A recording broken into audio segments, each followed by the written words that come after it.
வணக்கம் உலக தமிழ் உறவுகளே. மீண்டும் ஒரு உலக நகர்வுகளினூடாக உங்களை சந்திப்பதில் மகிழ்ச்சி. இன்றைய இந்த நிகழ்வில் நான் ஆஸ்திரேலியாவிலிருந்து அருள், எங்களுடன் இங்கிலாந்திலிருந்து இராணுவ புலனாய்வு மற்றும் அரசியல் பொருளாதார ஆய்வாளர் கலாநிதி அரோஸ் பங்கு பெற்றுகின்றார். வணக்கம் அரோஸ். வணக்கம் அருள். இலக்கு நேர்களுக்கு அன்பு கலந்த வணக்கம். நாங்கள் இந்த மத்திய கிழக்கு நிலவரத்தை தொடர்ந்து பார்த்து கொண்டிருக்கிறோம். அமெரிக்கா தொடர்ந்தும் நேற்றும் விமான தாக்குதல்கள் நடத்தி இருக்கிறது. பதிலுக்கு ஈரானும் அமெரிக்காவுடைய தளங்கள், அருகில் உள்ள நாடுகளில் உள்ள தளங்கள் மீது தாக்குதல் நடத்தியிருக்கிறது. இந்த முறையும் நிறைய சேதங்கள் ஏற்பட்டதாக தெரிகிறது. பல இடங்களிலே வீடியோ ஆதாரங்களை வெளியிட்டுக் கொண்டிருக்கிறார்கள். அந்த வீடியோவை ஆதாரங்கள் உள்ளது என்றுதான், அதாவது பொய்யான வீடியோ அல்ல என்றும் தகவல்கள் வருகின்றன. இப்பொழுது என்ன நடக்கிறது, ஈரானில் உள்ள சேத விவரங்கள் என்ன, அதே போல ஈரானின் தாக்குதலால் உள்ள சேத விவரங்கள் எந்தெந்த நாடுகளிலே சேதங்கள் என்னன்றதை முதலில் தர முடியுமா? இன்றும் தாக்குதல்கள், இரண்டு தரப்பும் தாக்குதல்களை தீவிரப்படுத்தி இருக்கின்றன. குவைத் மீண்டும் கடுமையாக ஈரானால் தாக்கப்பட்டிருக்கின்றது. குவைத்தின் அல்சோர் எரிசக்தி நிலையம், அதாவது மின் உற்பத்தி நிலையம் வந்து சேதமடைந்ததால் முற்றாக மூடப்பட்டிருப்பதாக கூறப்படுகின்றது. அதே நேரம் இந்த ஒயில், அதாவது இந்த சேட்டலைட் இமேஜ்களை பார்க்கும்போது, செய்மதி படங்களை பார்க்கும்போது ஒயில் டெர்மினலும் வந்து சேதமடைந்திருப்பதாக கூறுகிறார்கள். இந்த அபாபில் 3 என்கின்ற ஈரான் ட்ரோன் தான் அதிக அளவில் இந்த தாக்குதல்களுக்கு பயன்படுத்தப்பட்டிருக்கின்றன.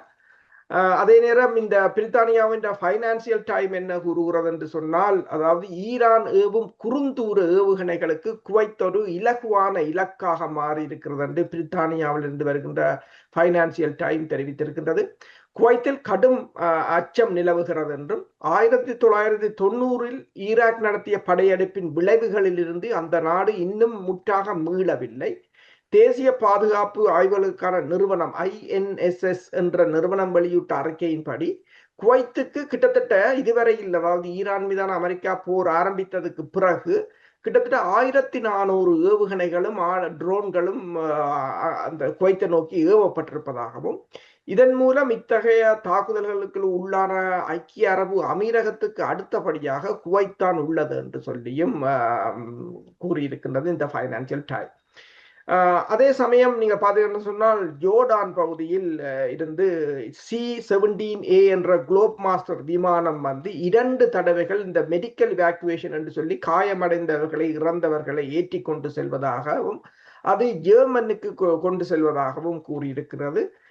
24 பேர் இந்த ஜோர்டானில் காயமடைந்திருப்பதாக அமெரிக்க படையினர் நியூயார்க் டைம்ஸ் தெரிவித்திருக்கின்றது. அதே நேரம் நியூயார்க் டைம்ஸ் இன்னொன்றையும் கூறியிருக்கின்றது, இந்த ஒரு வாரத்துக்கு மேற்பட்ட 2 வார போரில் அமெரிக்க படையினர் 100க்கும் மேற்பட்ட அமெரிக்க படையினர் காயமடைந்திருப்பதாக கூறியிருக்கிறது. இருந்தாலும் பென்டகன் கூறியிருக்கிறது அவர்களில் பெரும்பாலானவர்கள் சிறு காயங்கள் என்று கூறியிருக்கிறார்கள். அவர்கள், அதாவது நியூயார்க் டைம் இன்னொன்றையும் கூறுகிறது, அமெரிக்கா வந்து தனது இழப்புகளை முற்றாக மறைக்கிறது என்று கூறியிருக்கின்றது. இதே சமயம் வளைகுடா நாடுகள் மீதான தாக்குதலில் FPS-117 என்ற ரேடார் சிஸ்டமும், ஏர்லி வார்னிங் சிஸ்டம் என்ற இந்த விரைவாகவே ஏவுகணைகளை கண்டறியும் தொகுதியும் சேதமடைந்திருப்பதாக கூறப்படுகின்றது. ஜோர்டான் சிரியா எல்லையில் இருக்கின்ற, அதாவது வட ஜோர்டான் பகுதியில் இருக்கின்ற டவர் 22 என்ற பகுதியும் சேதமடைந்திருப்பதாக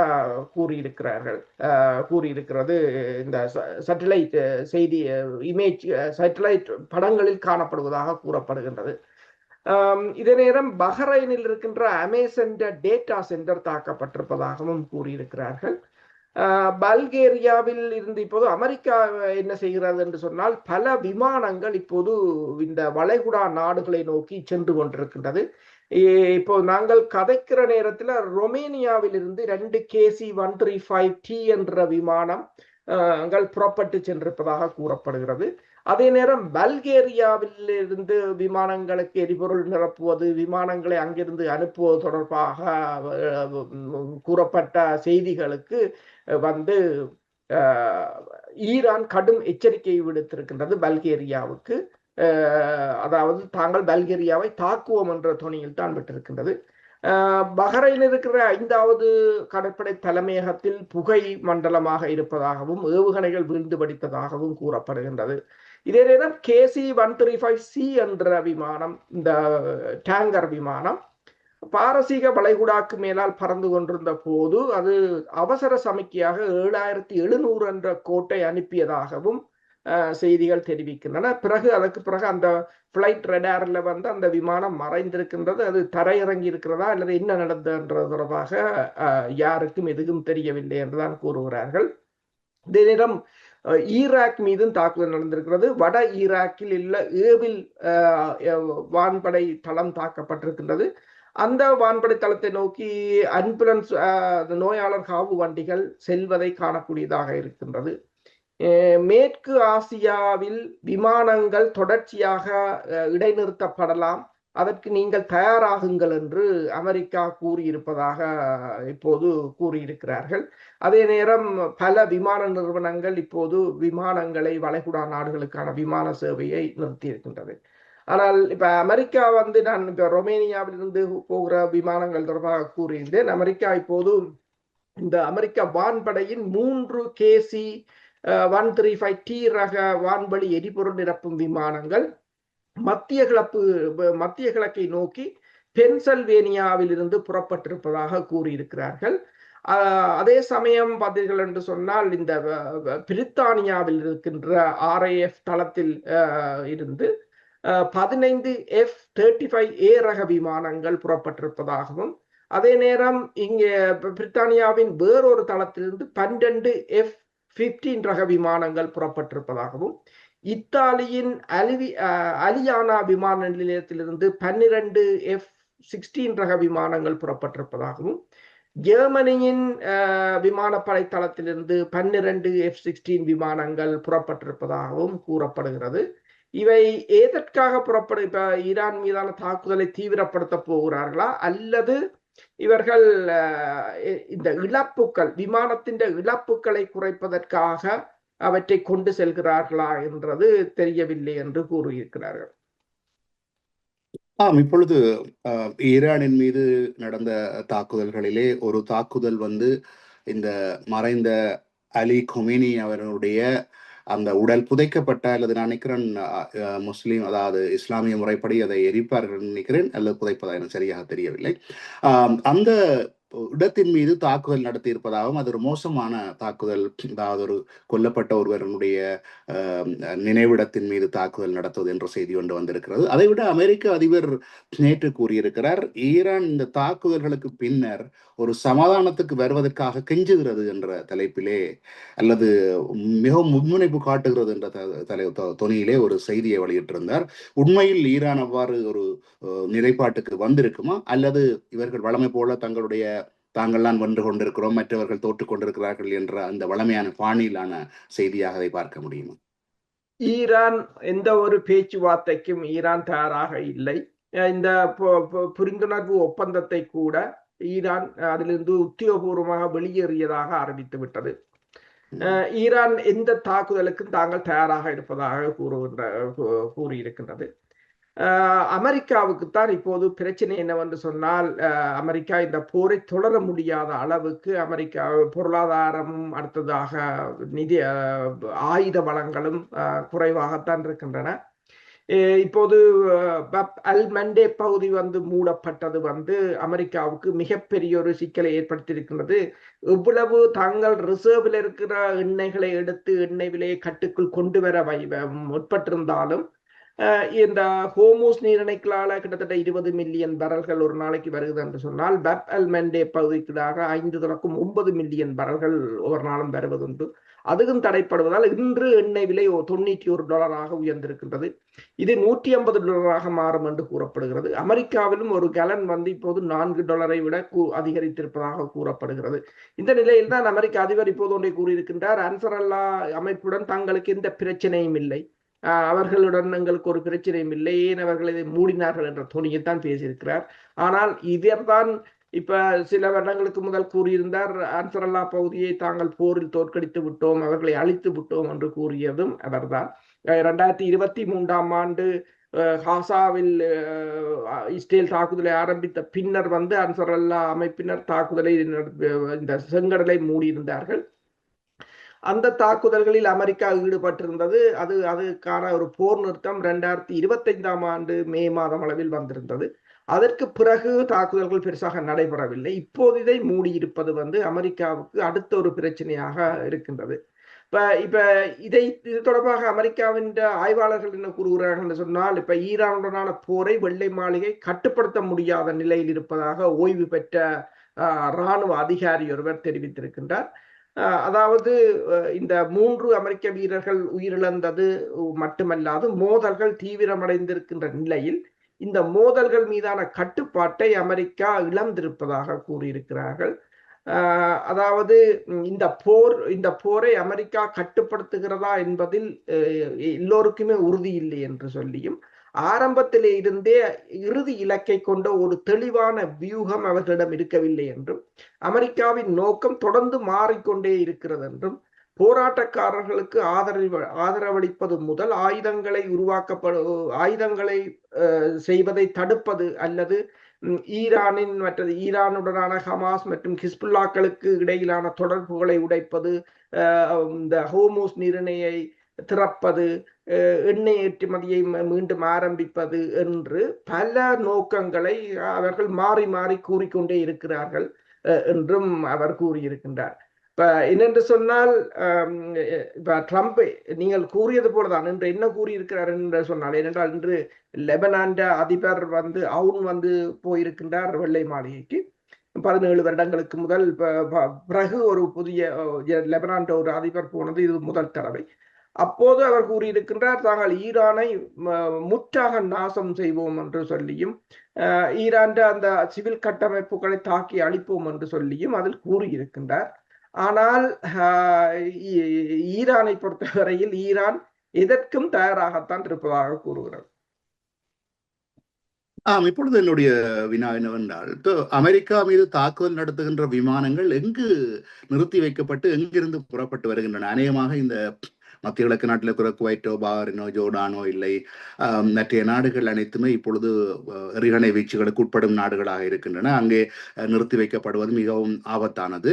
அதே நேரத்திலே அதாவது இஸ்ரேலினுடைய பென்குரியர் விமான நிலையத்தில் தான் அவருடைய டேங்கர், அதாவது எரிபொருள் நிரப்புகின்ற விமானங்களை கொண்டு நிறுத்தப்பட்டிருக்கின்றதை தவிர யுத்த விமானங்கள் அங்கு நிறுத்தப்பட்டிருக்கின்றது கூறப்படவில்லை. அப்போ இந்த யுத்த விமானங்கள் பறந்து வரக்கூடிய தூரத்திலிருந்து எந்த இடத்திலிருந்து இப்பொழுது பறந்து வருவதாகவும், அது ஈரானின் தாக்குதல் வீச்சுக்குள் இல்லாத இடமாக இருக்கிறதா? என்னென்ன அதை பற்றின தகவல் கொஞ்சம் கூறுங்கள். அவர்கள் ஐரோப்பாவில் இருந்துதான் போகின்றது. இப்போது நான் முதல் கூறியது போல பிரித்தானியாவில் இருந்து போகிறார்கள். என்னென்று சொன்னால், இந்த F-15 ரக விமானங்கள் நீண்ட தூரம் பயணிக்கக்கூடியவை, F-16 மாதிரி இல்லை. எனவேதான் F-15 ரக விமானங்கள் அதுக்கென்று தயாரிக்கப்பட்டவை. அவர்கள் அந்த விமானங்கள் மேலதிகமாக எக்ஸ்ட்ரா ஃபியூவல் டேங்குகளையும் காவி செல்லக்கூடியவை. அப்ப அந்த விமானங்களைத்தான் அவர்கள் கூடுதலாக பயன்படுத்த வேண்டும். ஆனால் அந்த விமானங்கள் எங்கென்று சொன்னால் இத்தாலி, ஜெர்மனி, பிரித்தானியா போன்ற தளங்களில் இருந்துதான் புறப்பட்டு செல்கின்றன.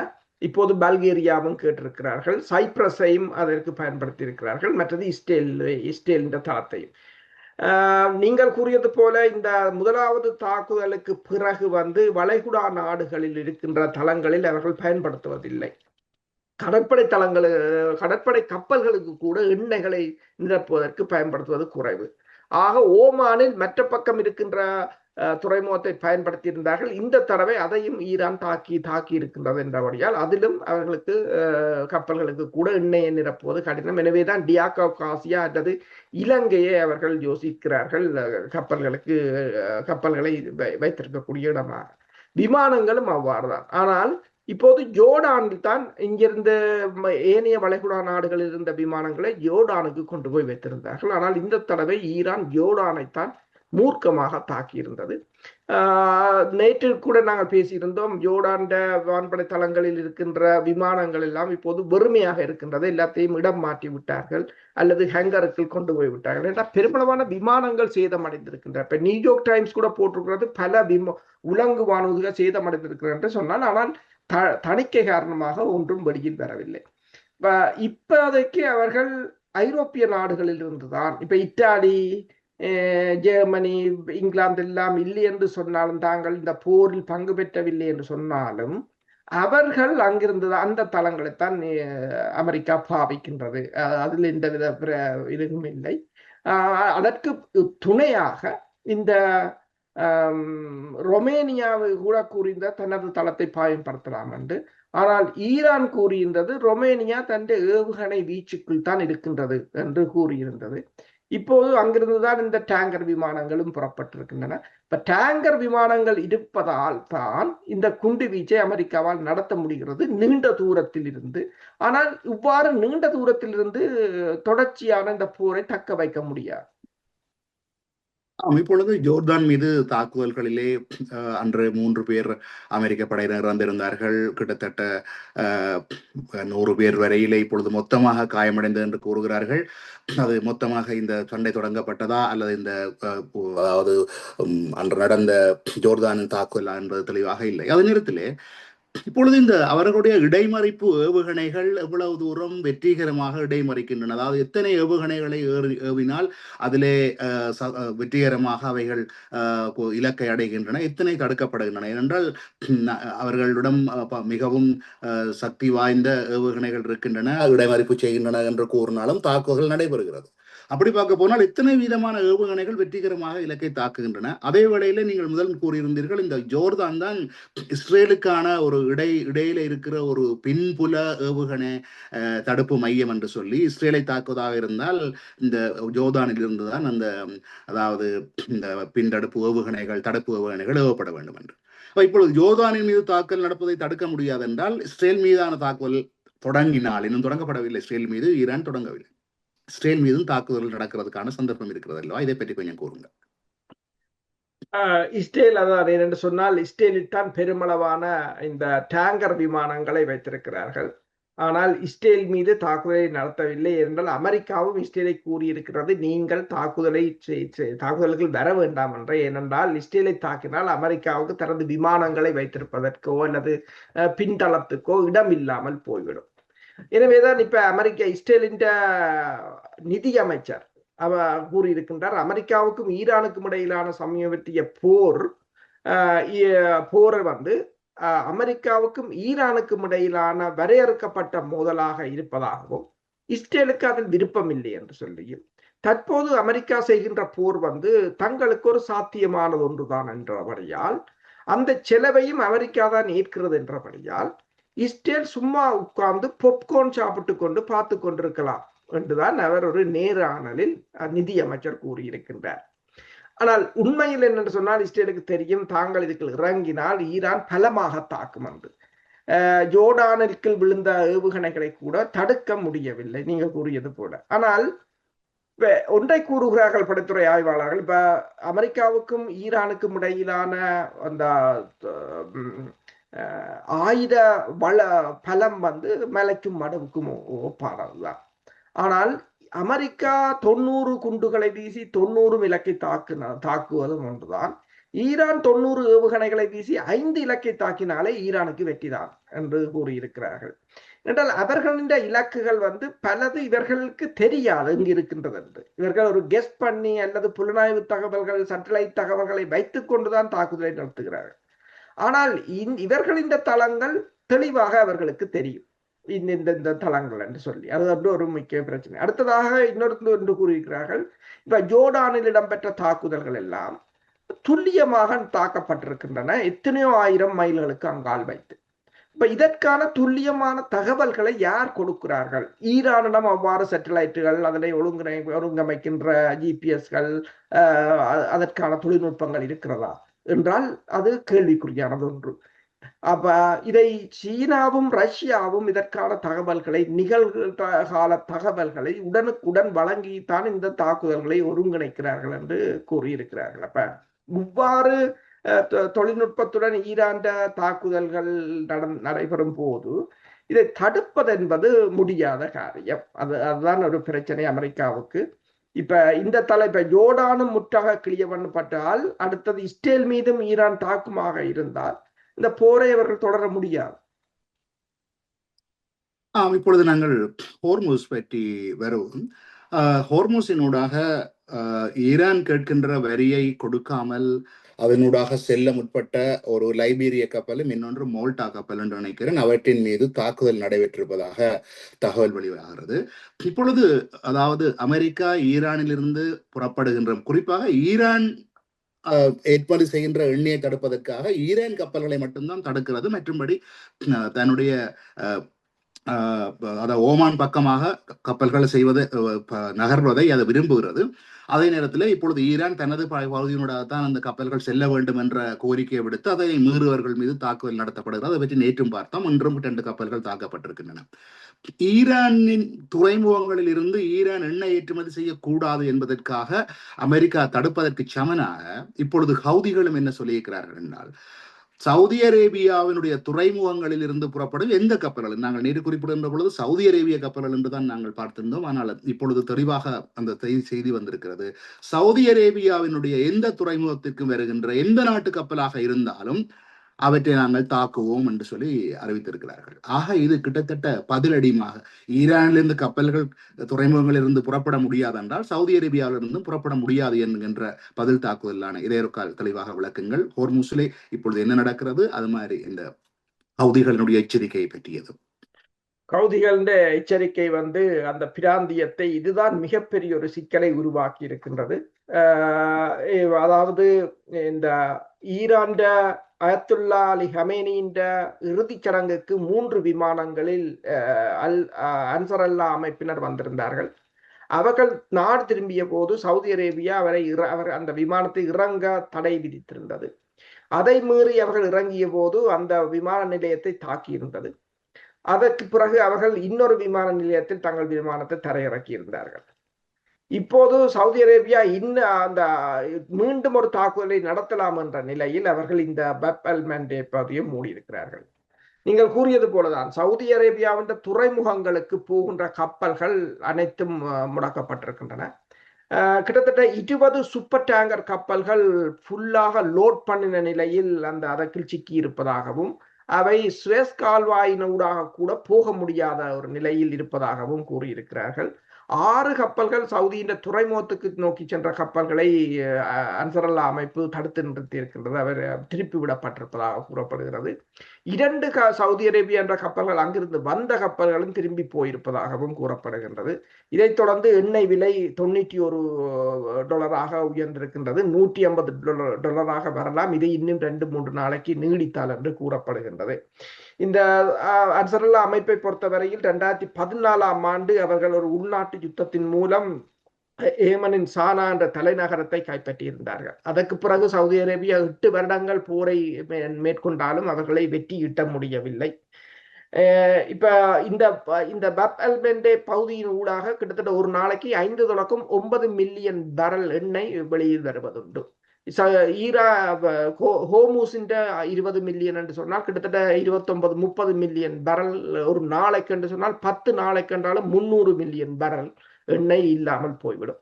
இப்போது அமெரிக்கா சொல்கிறது என்னென்று சொன்னால், கடந்த மே மாதத்திலிருந்து தாங்கள் 900 கப்பல்களை, அதாவது 900 கப்பல்களை தாங்கள் பாதுகாப்பாக வெளியில் கொண்டு வந்ததாகவும் அதில் 450 மில்லியன் பேரல் எண்ணெய்களை தாங்கள் வெளியில் கொண்டு வந்ததாகவும் கூறியிருக்கிறார்கள்.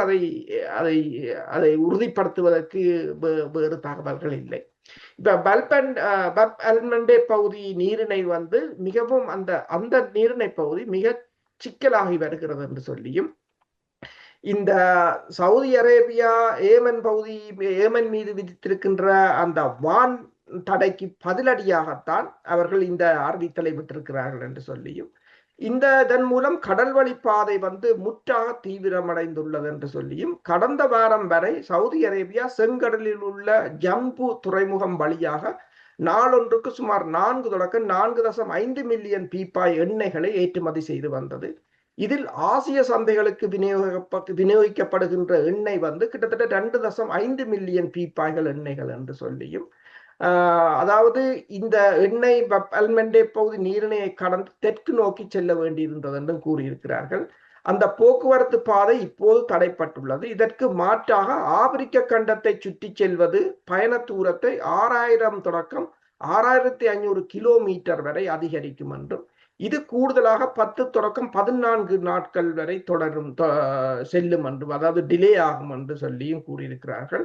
மற்றும் எரிபொருள் மற்றும் பணியாளர்கள் செயற்பாட்டு செலவுகள் மட்டும் ஒரு கப்பலுக்கு 1.5 மில்லியன் அமெரிக்க டாலர்களாக அதிகரிக்கக்கூடும் என்று சொல்லியும், இதை சுற்றி வாரது என்று சொன்னால் ஒரு கப்பலுக்கு, அதாவது ஈரான் கேட்ட காசு போல ஒரு கப்பலுக்கு 2 மில்லியன் டாலர்களை கேட்டாங்க. இது சும்மா போறதுக்கே அவர்களுக்கு இவ்வளவு நாடும் இவ்வளவு செலவு முடியும் என்று கூறியிருக்கிறார்கள்.